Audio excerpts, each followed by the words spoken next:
ആ നിങ്ങളിതൊന്നും എടുത്തിച്ചില്ലേ? ഇറങ്ങ പോവാ. മോനെ മോളോട് ഒന്നുകൂടി പറഞ്ഞു കൂടെ? അത് ഓൾഡ് ഏജ് ഹോം അല്ലേ, നമ്മളതിനവിടെ പൈസ കൊടുക്കുന്നുണ്ട്. നിങ്ങൾക്ക് ഒന്നിനും ഒരു കുറവുണ്ടാവില്ല. എല്ലാം നിങ്ങളെ പ്രായക്കാർ, നിങ്ങളെ പോലത്തെ ആൾക്കാർ, ഭക്ഷണവും സൗകര്യവും ഒക്കെ ഉണ്ടാവും. പിന്നെ എന്ത് പ്രശ്നമാണ്? എൻ്റെ മരണം വരെ ഇവിടെ നിൽക്കാൻ സമ്മതിച്ചോണ്ടല്ലേ ഞാനൊന്ന് എൻ്റെ വീട് വിട്ട് നിൽക്കാൻ സമ്മതിച്ചു. ഇതൊക്കെ വാക്കാലെ പറഞ്ഞിട്ടല്ലേ ഉള്ളൂ, രേഖയിലൊന്നുമില്ലല്ലോ. ഇതാ പറയുന്നത്.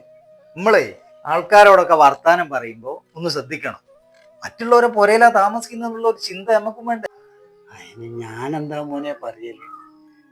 ചെക്കനെ വേണ്ടാണ്ട് അടിക്കുകയും പിടിക്കുകയൊക്കെ ചെയ്യുമ്പോൾ ഞാനെന്തെങ്കിലും പറഞ്ഞു, അതല്ലാണ്ട് ഞാനൊന്നും പറയില്ല. അതിന് നിങ്ങൾക്ക് നിങ്ങളെ പണിയെടുത്താൽ പോരെ? കുട്ടി നോക്കാൻ ഓൽ കാരണോളൂ. നിങ്ങൾ ഇറങ്ങി, ഓട്ടോറിക്ഷക്കാരനവിടെ വെയിറ്റ് ചെയ്യാം.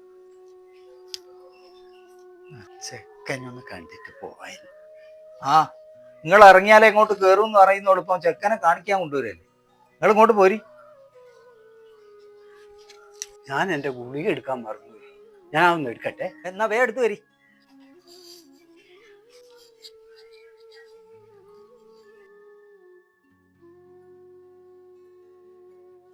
ഇതെന്തിനെടുത്താന്ന് വരി നിങ്ങള്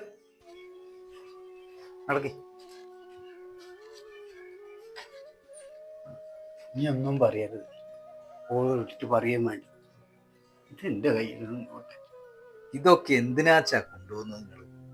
എൻ്റെ പൊന്നുമ്മ നെഞ്ചത്ത് കിടന്നാ ഉറങ്ങും.